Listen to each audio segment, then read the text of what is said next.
Hello everyone, मैं शिवम द्विवेदी स्वागत करता हूं मैं आप सभी का अपनी इस क्लास में। आज की इस क्लास में हम आपको कक्षा 10 के चौथे अध्याय जिसका नाम है द्विघात समीकरण, उस चैप्टर की 4F एक्सरसाइज के क्वेश्चन नंबर 20 को बताने वाले हैं। और इस क्वेश्चन नंबर 20 को हल करने से पहले हम आपसे कहना चाहते हैं कि जो क्वेश्चन हम आपको बताने वाले हैं ये आपकी बोर्ड परीक्षा में 4 नंबर के लिए बहुत ही ज्यादा इंपॉर्टेंट है, इसलिए वीडियो को अंत तक जरूर देखें। इस क्लास में हम आपको 3 से 4 क्वेश्चंस बताएंगे और ये सारे क्वेश्चन आपकी परीक्षा के लिए कोई 4 नंबर का कोई 6 नंबर का बहुत ही ज्यादा इंपॉर्टेंट है, इसलिए वीडियो को अंत तक देखें। और साथ में यदि आपने चैनल को सब्सक्राइब नहीं किया है तो चैनल को सब्सक्राइब करें, और यदि आपको वीडियो अच्छा लगे तभी चैनल को सब्सक्राइब करें, अन्यथा आपकी मर्जी। तो क्या लिखा हुआ है, क्वेश्चन लिखा है एक समकोण त्रिभुज की ऊंचाई। तो सबसे पहली बात कि आखिर ये समकोण त्रिभुज क्या है।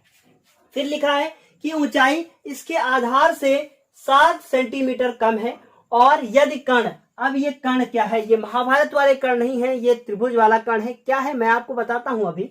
फिर लिखा है कि 13 सेंटीमीटर का हो तो अन्य दो भुजाएं ज्ञात कीजिए। याद रखिएगा जो हम आपको बताने वाले हैं वो बहुत ही ज्यादा इंपॉर्टेंट है।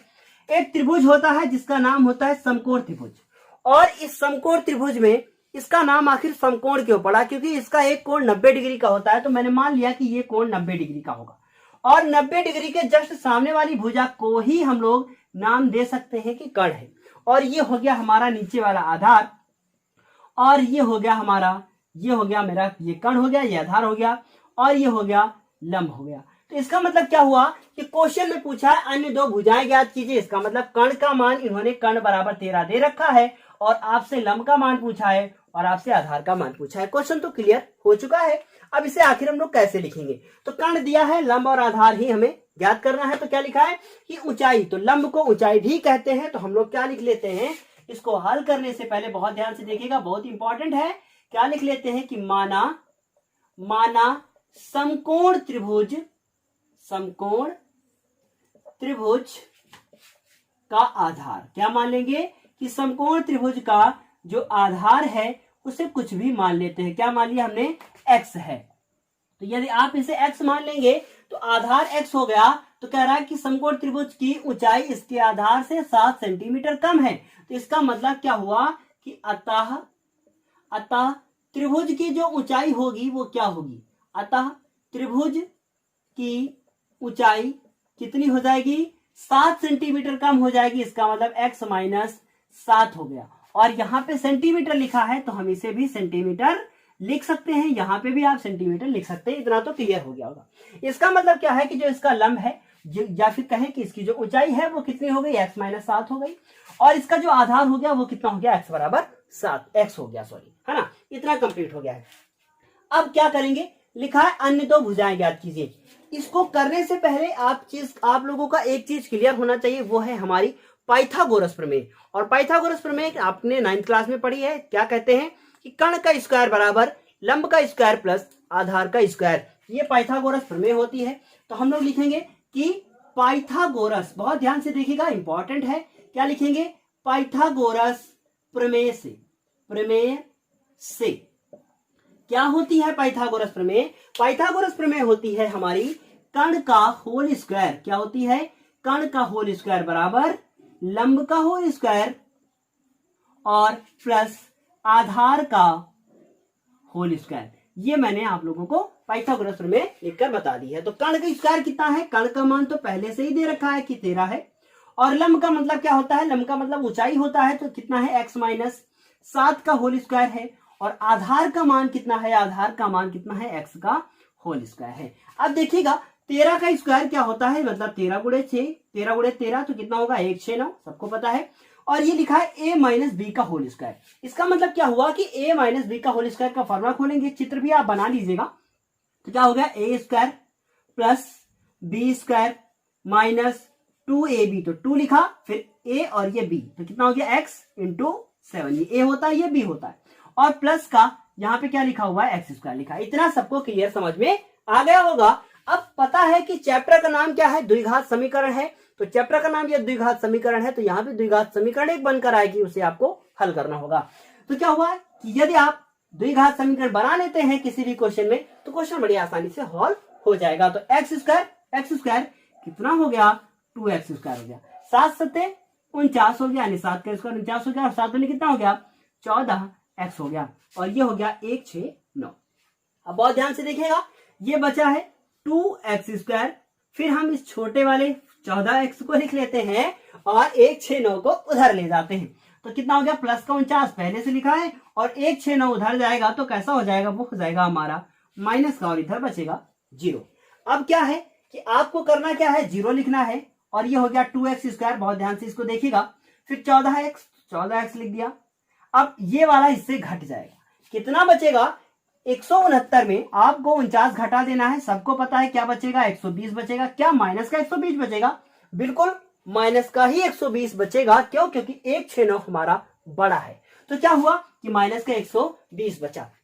यदि आप चाहें तो ऐसे लिख सकते हैं कि 2x square minus 14x minus 120, और 0 को इस तरह से, यानी इसको पूरा का पूरा पलट दिया गया। आप देख रहे हैं कि इसमें क्या कॉमन है, 2 कॉमन है, तो 2 कॉमन ले लीजिए, क्या बचेगा, x square minus 7x minus 60 equal to कितना, 2 सबसे बाहर निकल गया है, तो 120 में से 2 निकला, तो 2 का पहाड़ा पढ़िए कि 120 से ज्यादा ना हो तो 60 बार में जाएगा, ये नहीं पता है तो 120 लिखिए, 2 से भाग कर दीजिए। इसी प्रकार यहाँ पे 7 बचा, 2 कहां जाएगा, 0 के नीचे जाएगा, तो ये हो गया x स्क्वायर माइनस का 7x और माइनस का 60 बराबर 0। अब कुछ बच्चों के मन में ये सवाल आ रहा होगा कि आखिर ये 2 कहां चला गया, तो याद रखिएगा 2 कभी भी 0 के नीचे जाएगा, बहुत ध्यान से देखिएगा, गुणा हो रहा था, 0 के नीचे गया तो वो लास्ट में 0 हो गया। अब करना क्या है, 60 के ऐसे खंड करने हैं कि घटाने पर 7 आए, तो सबको पता है कि 60 के ऐसे खंड, तो हम यहाँ पे 60 लिखेंगे, हमको पता है कि इसका आंसर क्या आने वाला है, लेकिन हम अभी आपको करके दिखाएंगे। तो इसे 2 से करेंगे कितना होगा, 30 होगा, फिर 2 से करेंगे तो 15 होगा, फिर 3 से करेंगे 5 होगा, 5 से करेंगे तो 1 होगा, सबको पता है ये आएगा। अब यदि आप देखें इसको ध्यान से, तो क्या हुआ कि 5 को अगर 2 से गुणा करें तो कितना आएगा, 10 आएगा, और 3 को 2 से गुणा करें तो कितना आएगा, 3 दूना 6 आएगा। तो क्या ऐसा करने पे 5 दूना 10, 3 दूना 6, घटाने पे क्या 7 आ रहा है, बिल्कुल नहीं आ रहा है। फिर कुछ और करके देखते हैं, कुछ और करके देखेंगे तो क्या होगा, देखिए ध्यान से देखिएगा इसको, क्या हुआ, 2 दूनी 4, 4 तियां 12, तो कितना मिल गया हमको, 12 मिल गया, और 12 में से 5 को हटा दीजिए तो कितना मिल गया, 7 मिल गया। तो पहले गलत करके बताया था, फिर सही करके बताया, तभी समझ में आया। तो क्या हुआ, एक्स स्क्वायर माइनस का x और 12 माइनस 5 माइनस का 60 बराबर कितना, 0। तो 12 पंचे 60 हो गया, 60 यहाँ पे लिखा है, और 12 में 5 घटाए तो 7 मिल गया। दोनों चीजें क्या हो गई, फॉलो हो गई। अब क्या करते हैं, यहाँ पे लाइन खींचते हैं और इधर करना शुरू करते हैं। क्या करेंगे, बहुत ध्यान से इसको देखिए। हाँ, एक चीज और है, इधर करते हैं तो अच्छा नहीं लगता, उधर ही करते हैं। क्या हुआ कि हम लोगों ने लिखा है एक्स स्क्वायर, तो ये एक्स स्क्वायर वहां से दिख रहा होगा, एक लाइन और लिख सकते हैं, तो हमने लिख दिया एक्स स्क्वायर माइनस का 12x माइनस माइनस प्लस का 5x और माइनस का 60 बराबर कितना, 0। इन दोनों में कॉमन क्या है, x कॉमन है, तो हम लोगों ने x कॉमन ले लिया। अंदर क्या बचेगा, अंदर बचेगा x माइनस 12। उसके बाद इन दोनों में कुछ कॉमन है, 5 कॉमन है, तो प्लस का 5 कॉमन ले लिया, तो जैसे ही प्लस का 5 कॉमन लेंगे, अंदर x माइनस 12 बराबर कितना, 0। अब क्या बचेगा, बचेगा x माइनस 12, अगले ब्रैकेट में x प्लस 5 बराबर क्या, 0। ये कैसे किया गया है, ये किया गया है गुणनखंड विधि द्वारा। और गुणनखंड विधि को यदि आपको सीखना है तो पिछले वीडियो में जाइए, हमारी प्लेलिस्ट में जाइए और वहां पे देखिए, आपको गुणनखंड विधि मिल जाएगी, उसे भी आप सीख सकते हैं। फिर लाइन खींचेंगे, क्या हो जाएगा, x माइनस 12 बराबर 0 और x प्लस 5 बराबर कितना, 0। तो ये 12 उधर जाएगा, प्लस का हो जाएगा तो x बराबर 12, और 5 उधर जाएगा तो माइनस का हो जाएगा, और माइनस में आ गया तो इसका मतलब क्या हो गया, ये अमान्य हो गया है। अब x बराबर आपका उत्तर कितना आया है, 12 आया है, तो आप लास्ट में लिख सकते हैं अतः आपका जो आधार आया है, आपका जो आधार आया है वो कितना आ गया है, आपने x माना है, जो उसका मान कितना आ गया, 12, और सेंटीमीटर लिखना बिल्कुल भी ना भूलें। उसके बाद आधार हो गया, आधार के बाद बात करेंगे लंब के बारे में, या फिर आप ऊंचाई कह सकते हैं, ऊंचाई लिख दीजिए। और ऊंचाई आपने क्या मानी है, ऊंचाई आपने मानी है x माइनस 7 मानी है, तो x माइनस 7 इसका मतलब 12 माइनस 7 जो कि कितना आ जाएगा, 5, और ये 5 सेंटीमीटर लिखना बिल्कुल भी ना भूले। तो इस तरीके से ये आपकी दोनों भुजाएं हो गई हैं। उम्मीद है क्वेश्चन समझ में जरूर आया होगा, और यदि क्वेश्चन समझ में आया हो तो तुरंत अभी लाइक का बटन दबा दीजिए, और लाइक के साथ साथ कमेंट भी कीजिए। कमेंट ही हमारा, ये मान लीजिए आप फीस की जगह पे मुझे कमेंट देते हैं, तो ये मानकर आप चलें, और उसके बाद आप क्या करें कि लाइक और कमेंट जरूर करें। उसके बाद अब हम बात करेंगे 20 नंबर के दूसरे क्वेश्चन के बारे में। अब ये क्वेश्चन नंबर 20 का दूसरा हम लोगों के सामने लिखा हुआ है। क्या लिखा है कि एक आयताकार खेत का विकर्ण उसकी छोटी भुजा से 60 मीटर अधिक है। अब बात यह है कि आयत क्या होता है और आयत का विकर्ण क्या होता है और उसकी छोटी भुजा क्या है और उसकी बड़ी भुजा क्या है। यदि 3 बातें आप समझ गए तो ये क्वेश्चन आपके लिए चुटकियों में हल हो जाएगा। इसलिए सबसे पहले वो समझिए जो हम आपको बताने वाले हैं। ये क्या है? ये एक आयत है जो हमने अभी बोर्ड पर बना दिया है और ये आयत की ये वाली छोटी भुजा हो गई और ये वाली बड़ी भुजा हो गई। अब उसके बाद इसका एक विकर्ण होगा, तो कहीं से आप खींच सकते हैं। मान लीजिए इधर से खींचे या आप इधर से खींचे, ये इसका एक विकर्ण हो गया और दोनों ये भी विकर्ण और ये वाला विकर्ण बराबर होता है। ये आयत की प्रॉपर्टी है। तो मान लीजिए कि लिखा है कि यदि बड़ी भुजा छोटी भुजा से 30 मीटर अधिक है। मतलब रिलेशन किसके बारे में दिया है? छोटी और बड़ी भुजा के बारे में दिया है और छोटी और किसकी भुजा के बारे में दिया? विकर्ण के बारे में दिया है। तो आपको मानना क्या है? आपको सबसे पहले छोटी भुजा ही माननी है। तो याद रखिएगा, मैं जो यहाँ पे लिख रहा हूं वही इंपॉर्टेंट है। तो सबसे पहले क्या लिखेंगे? लिखेंगे माना, बहुत ध्यान से, माना छोटी भुजा। क्या लिखेंगे? बस जो आप कॉन्सेप्ट समझ गए तो क्वेश्चन बहुत आसान है। माना छोटी भुजा x, और ये यहाँ पे मीटर लिखा है तो हम मीटर लिख देते हैं। क्या लिख देते हैं? x मीटर है, इसे आप मान लीजिए। अब क्या है? x मीटर हो गई छोटी भुजा। तो अब क्या लिखा हुआ है? आगे लिखा है कि यदि एक आयताकार खेत का विकर्ण उसकी छोटी भुजा से 60 मीटर अधिक है। इसका मतलब ये हुआ कि इसका जो विकर्ण है वो क्या है? 60 मीटर ज्यादा है। किससे ज्यादा है? छोटी भुजा से। तो 60 उसमें मैंने जोड़ दिया।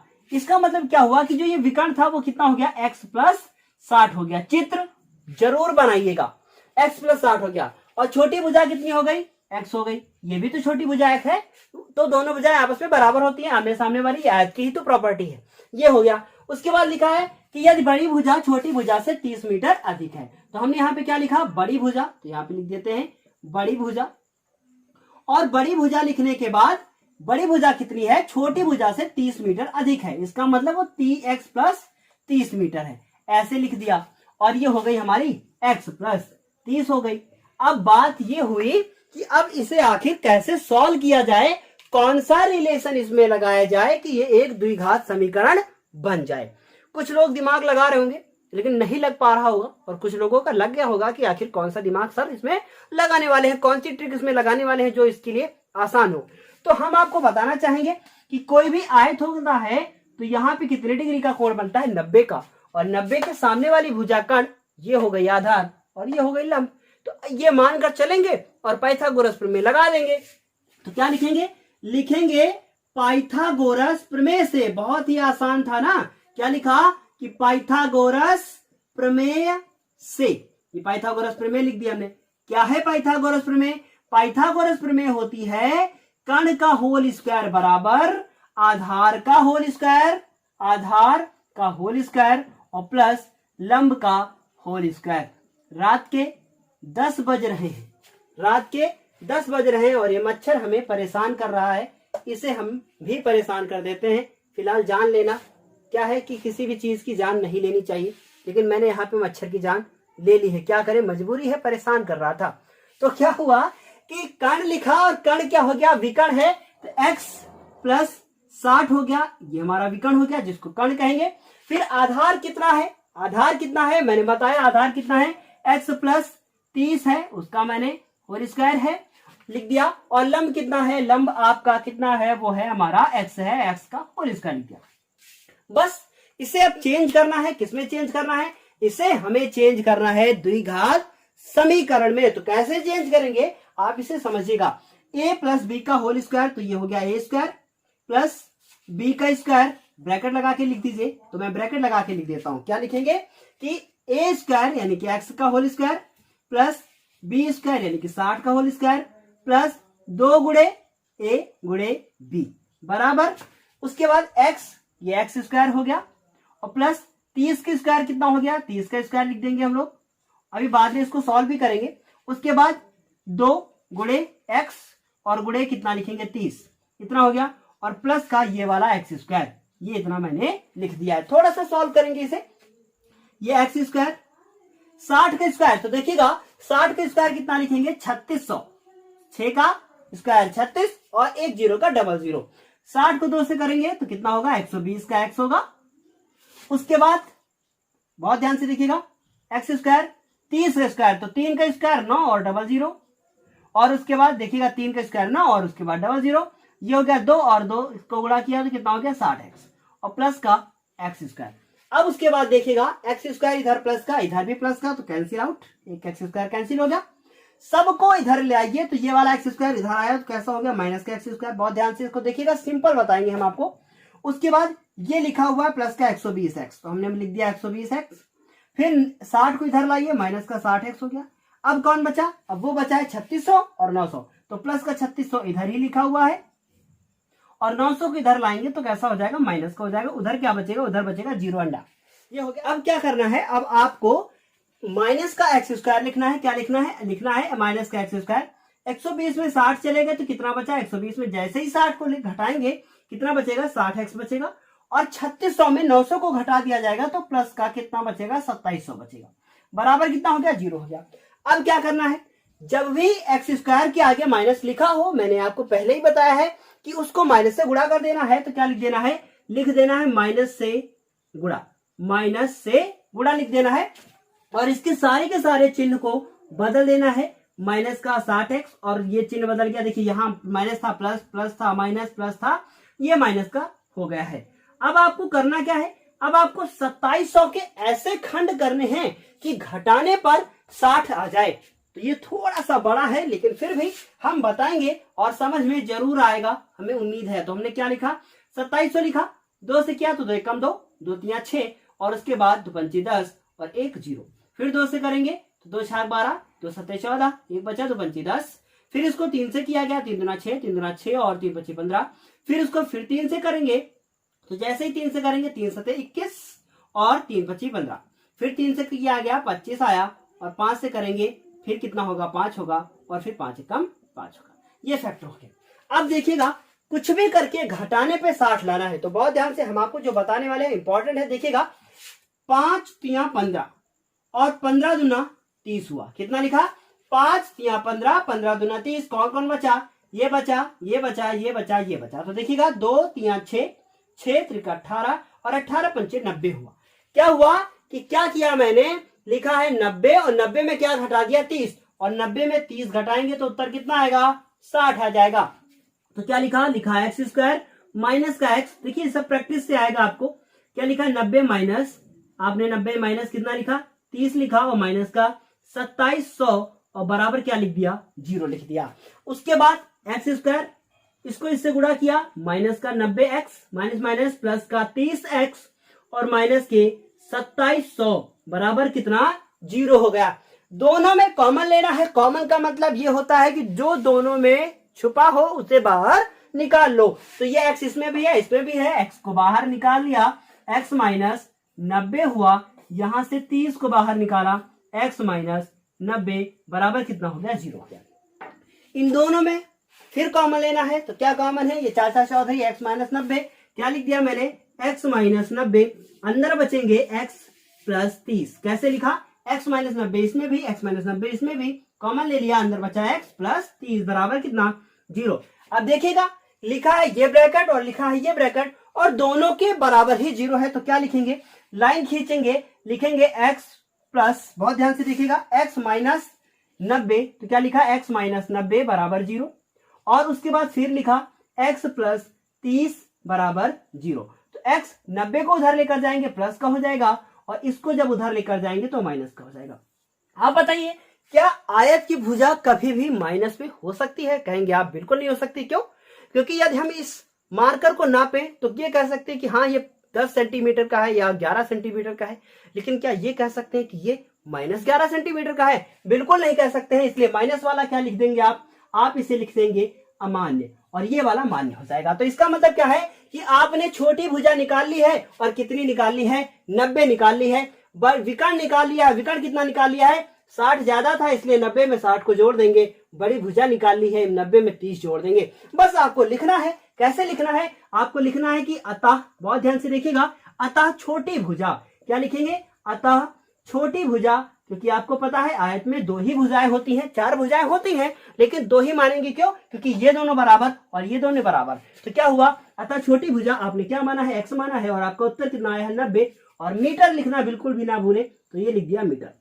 उसके बाद आप लिखेंगे बड़ी भुजा, तो मैंने यहाँ पे बड़ी भुजा लिख दिया। और बड़ी भुजा का जो मान है वो कितना है, x प्लस, बहुत ध्यान से देखिएगा, x प्लस कितना माना है, मैंने 30 माना है, तो ये कितना हो गया 90 प्लस 30 हो गया। तो जोड़ देंगे, कितना हो जाएगा, 90 में 3 जोड़ेंगे, कितना हो जाएगा, 90 में 30 जोड़ा 120, और क्या लिखे, मीटर लिखे। 2 चीजें निकाल ली है, लेकिन हमसे पूछा गया है खेत की भुजाएं ज्ञात कीजिए, तो ये छोटी भुजा और बड़ी भुजा निकाल ली है। लेकिन अगर चाहें तो खेत का विकर्ण भी बता सकते हैं, तो उसे कैसे बताएंगे, आप इसको जोड़ के बता देंगे। लेकिन पूछा सिर्फ खेत की भुजाएं, खेत की भुजाओं को ही पूछा गया है, इसका मतलब ये हमारी x हो गई और ये मेरी हमारी x प्लस 30 हो गई।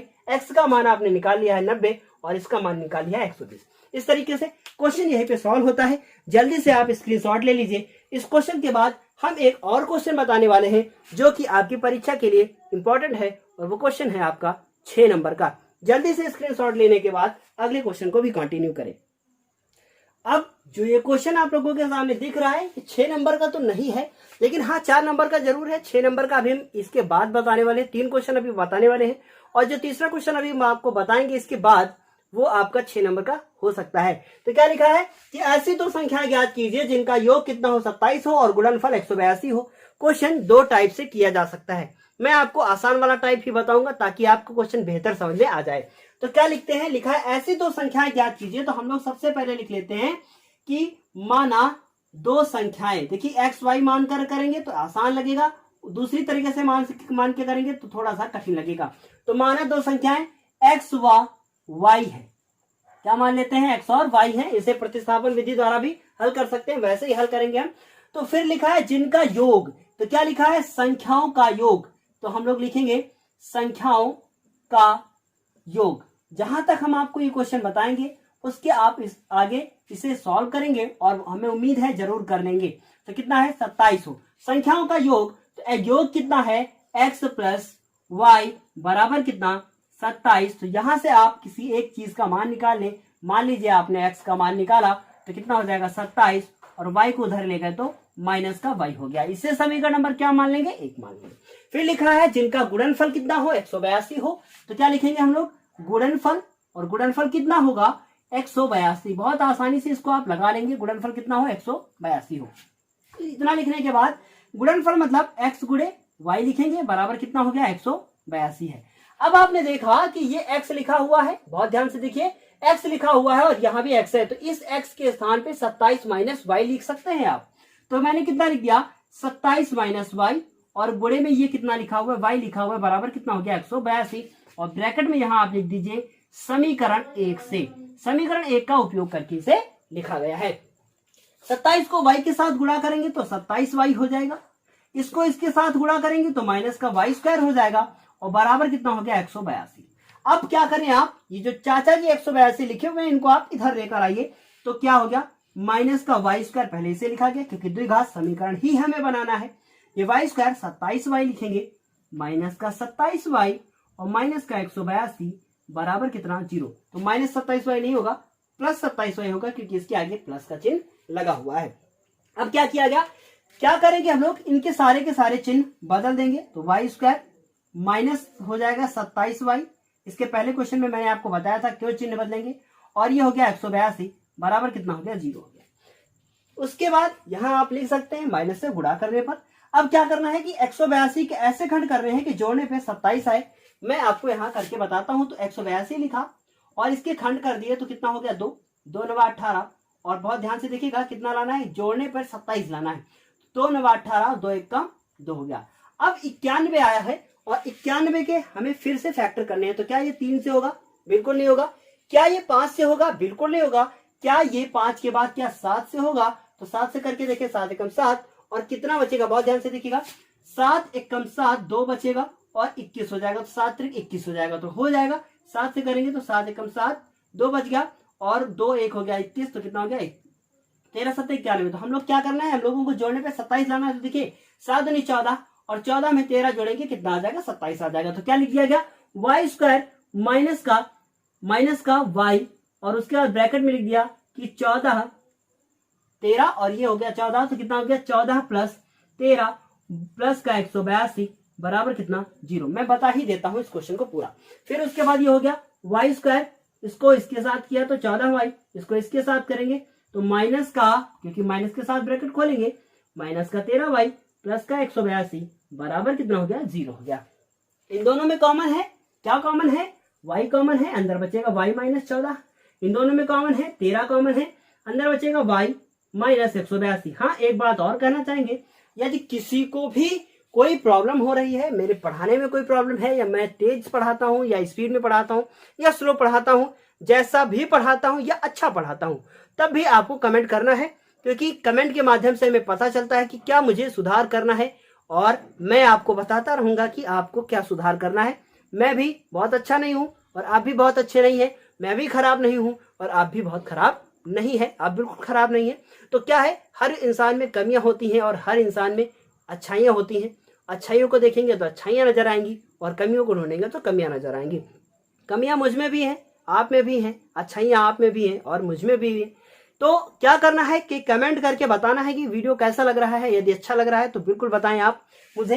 फिर उसके बाद इन दोनों में देखिएगा ध्यान से इसको, तो क्या हो गया, हाँ बिल्कुल कमियां हैं। ये देखिए यहाँ पे मैंने कॉमन जैसे ही 13 लिया तो कितना हो गया 14 हो गया। तो ये हो गया मेरा y माइनस का 14 एक ब्रैकेट में और y माइनस का 13 एक ब्रैकेट में बराबर कितना 0 हो गया।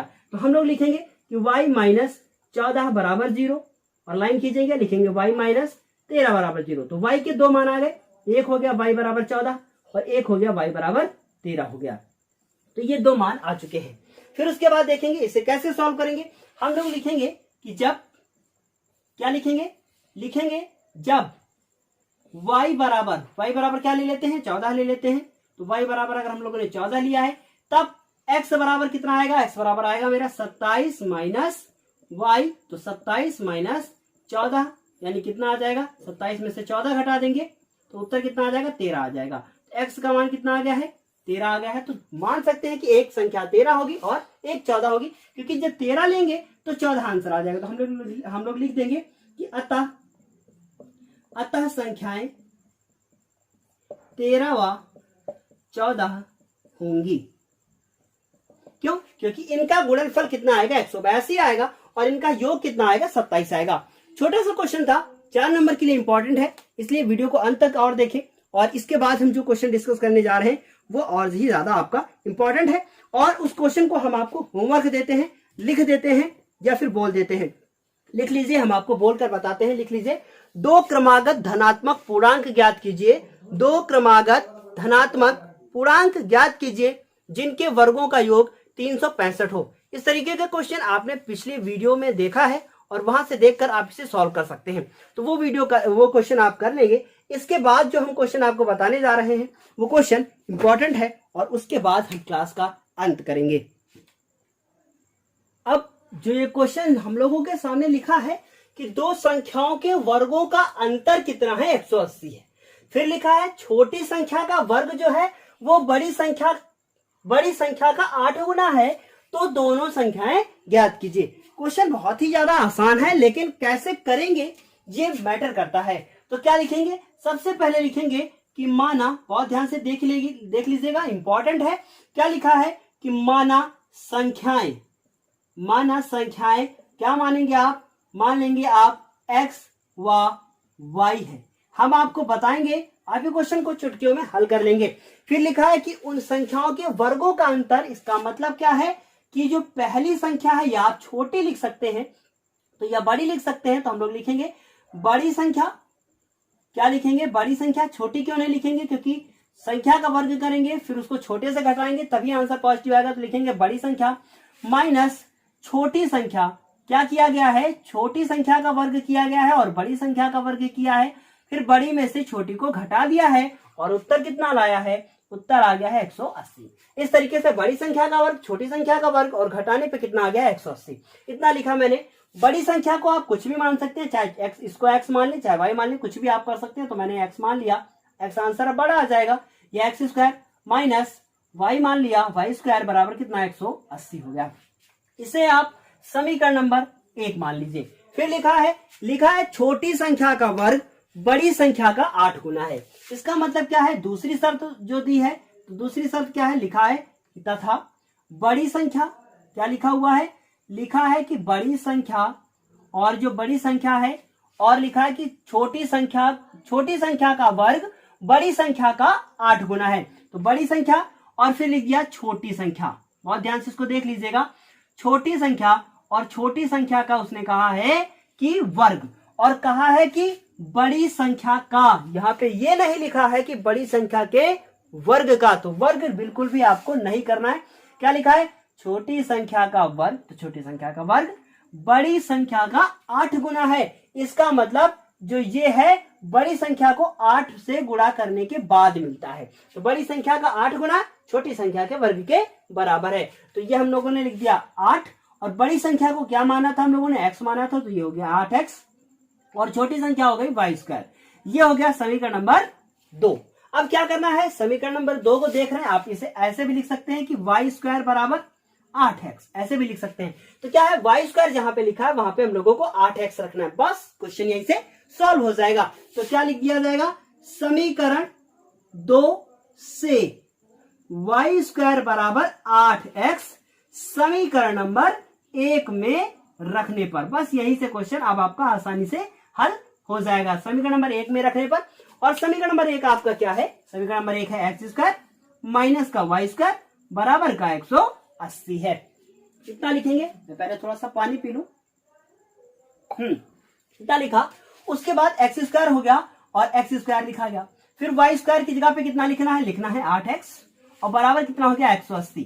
अब 180 को इधर लाएंगे, x² हो गया, बहुत ध्यान से इसको देखिएगा, x² हो गया, 180 जब इधर आएगा तो ये क्या हो जाएगा, माइनस का 180 हो जाएगा, बराबर कितना हो जाएगा, बराबर हो जाएगा हमारा 0। अब 180 के ऐसे खंड की घटाने पे कितना आ जाए, 8 आ जाए, हम छोटा सा 180 लिख देंगे, और उसके बाद इसको 2 से करेंगे तो कितना आएगा 90, फिर 2 से करेंगे तो 45, फिर 3 से करेंगे तो 15, और उसके बाद घटाने पे मुझे लाना क्या है, 8 लाना है, याद रखिएगा। तो देखिएगा 3 दूना 6, 6 दूनी 12, तो 15 में 12 घटाएंगे नहीं आएगा, फिर इसको आगे करते हैं, 5 हो गया, और उसके बाद हो गया 5। अब कुछ भी करके हमें 8 लाना है। देखिए 8 कैसे आएगा, तो सबसे पहले देखिएगा 2 दूनी 4, और 4 और 4 और 4 पंचे कितना होगा 20, और 3 त्रिकोण 9, 20 में 9 बिल्कुल नहीं 8 आएगा। कुछ और करके देखते हैं, कुछ और करके कैसे देखेंगे, क्या लिखते हैं, 2 दूनी 4, और 4 को 3 से गुणा किया, 4 3 12, और 5 या 15 बिल्कुल नहीं आएगा। तो क्या किया कि 5 दूना 10 हुआ, और 3 त्रिकोण 9, 9 दूनी 18, कितना लिख दिया, x², क्या लिख दिया मैंने, x² माइनस का x, ब्रैकेट में लिख दिया मैंने 3 त्रिकोण 9, 9 दूनी 18, तो क्या लिख दिया 18 माइनस 10 माइनस का 180 बराबर कितना, 0 हो गया। अब क्या करेंगे, ब्रैकेट खोलेंगे, सॉल्व करेंगे, तो हो गया x² माइनस का 18x माइनस के साथ ओपन किया, प्लस का 10x माइनस का 180 बराबर कितना, 0। दोनों में कॉमन लिया, x कॉमन हो गया तो x माइनस 18, इन दोनों में कॉमन लिया 10, ये हो गया x माइनस 18 बराबर कितना, 0। क्या बचेगा, x माइनस 18 एक ब्रैकेट में, और x प्लस 10 एक ब्रैकेट में, बराबर कितना, 0। तो यहाँ लाइन खींचेंगे, लिखेंगे x माइनस 18 बराबर 0, और दूसरी लाइन में लिखेंगे x प्लस 10 बराबर 0। तो x 10 उधर जाएगा, माइनस में आ जाएगा, उससे हम लोग अमान्य मान लेंगे, और x 18 उधर जाएगा तो प्लस का हो जाएगा, जिसे हम लोग मान्य मान लेंगे। ये इतना हो चुका है। अब आपको करना क्या है, बस थोड़ा सा और बचा हुआ है। क्या लिखना है, माना, तो देखिए x आपका आंसर आ चुका है, तो पहली संख्या x हमारी 18 आ गई है, दूसरी हमें निकालनी है। तो कैसे निकालनी है, बहुत ध्यान से इसको हम लोग देखेंगे। तो हम लोग लिखेंगे कि अतः मत लिखिए, ये x का मान आ गया है, लिख लीजिए x बराबर कितना आ गया है, आपका उत्तर कितना आया है 18, x बराबर 18। समीकरण नंबर किसी एक में आपको रखना होगा, तो इसमें रखना आपका बेटर है। तो क्या लिख दिया, समीकरण नंबर 2 में रखने पर, और समीकरण नंबर 2 आपका है कितना, y² बराबर 8x। अब आपने 8 लिखा और ये 18 हो गया। अब 18 को 8 से क्या करना है, गुणा करना है। 18 को 8 से आप गुणा कर दीजिए, और उसके बाद बहुत ध्यान से देखिएगा, 18 को 8 से आप गुणा कर दीजिए, उत्तर कितना आएगा, 18 144, और ये हो गया y²। उधर जाएगा तो क्या लगाएगा, अंडर रूट लगाएगा, और ये y बराबर कितना हो गया, अंडर रूट 140, और 140 का मान कितना होता है, 12 होता है। हाँ, कुछ बच्चों के मन में सवाल आ रहा होगा जिन्होंने पिछली क्लासेस को रेगुलर किया है कि यहाँ पे सर आपने प्लस माइनस क्यों नहीं लगाया। बिल्कुल क्लियर है कि क्यों नहीं लगाया, क्योंकि माइनस में जो आंसर आएगा उसे हम लोग को वैसे भी निगेटिव अमान्य मानना है, निगलेक्ट करना है, और उसे अगर अमान्य मानना है तो हम लोग क्यों प्लस माइनस लगाएं। और यदि आप लगा भी देते तब भी गलत नहीं होगा, लेकिन आंसर आपका प्लस वाला ही माना जाएगा। तो y बराबर कितना आ गया है, 12 आ गया है। तो हम लोग एक लाइन और लिखनी है, अतः संख्याएं क्या हो गई, 12, और दूसरी कितनी आ गई है, 18 होंगी। यहां से क्वेश्चन खत्म होता है। और उसके बाद एक चीज और, अब लिखा है वर्गों का अंतर। 18 का आप स्क्वायर कीजिए, कितना उत्तर आएगा, 324। 12 का स्क्वायर कीजिए, 144, और दोनों को घटा दीजिए, उत्तर कितना आ जाएगा, 180। फिर क्या है, फिर लिखा है छोटी संख्या का वर्ग। छोटी संख्या लीजिए, छोटी संख्या कितनी है, छोटी संख्या है हमारी, कितनी है छोटी संख्या हमारी, 12। 12 का वर्ग कर दीजिए। फिर बड़ी संख्या का 8 गुना है, तो 12 का वर्ग कितना होता है, 144, और बड़ी संख्या का 8 गुना मतलब 18 गुणे 8 कर दीजिए, कितना उत्तर आया है, 144। दोनों बराबर आ रहे हैं, इसका मतलब आपका आंसर सही है। क्या हम आपको हर क्वेश्चन में जांच करके बताया करें? यदि ऐसा आप चाहते हैं तो कमेंट बॉक्स में मैसेज जरूर करें। आपकी हर सुविधा का हम ध्यान रखेंगे, और आपकी सफलता ही हमारी सफलता है। इस लक्ष्य को लेकर हम आगे बढ़ रहे हैं, और इसमें आप हमारी बहुत ज्यादा सहायता करें, शेयर करें हमारे वीडियोस को। और जिनको ये क्लास अच्छी लगी है, मैं उनसे बस एक बात कहना चाहता हूं कि कमेंट और लाइक जरूर करें। और एक बात और, कि आपका यदि कोई भी अकाउंट है, फेसबुक अकाउंट, या फिर आपका कोई ट्विटर पे अकाउंट है, या फिर आपका इंस्टाग्राम पे अकाउंट है, तो आप इस वीडियो को वहां पे शेयर करें, और साथ ही साथ चैनल को सब्सक्राइब करना भी ना भूलें। आज की क्लास के लिए बस इतना ही। अगली क्लास में हम फिर मिलेंगे आपको कुछ नए एनसीईआरटी क्वेश्चंस के साथ, और इसके बाद जो एनसीईआरटी क्वेश्चन बचे हुए, एक क्लास और 4F एक्सरसाइज का अंत हो जाएगा। और 4G एक्सरसाइज में हम आपको केवल एनसीईआरटी क्वेश्चन ही बताएंगे, और वो केवल एनसीईआरटी क्वेश्चन ही आपके लिए इंपॉर्टेंट है, और बाकी जो क्वेश्चन है वो आप स्वयं हल कर लीजिएगा। तब तक के लिए धन्यवाद। फिर मिलते हैं हम आपसे अगली क्लास में एनसीईआरटी क्वेश्चन के साथ।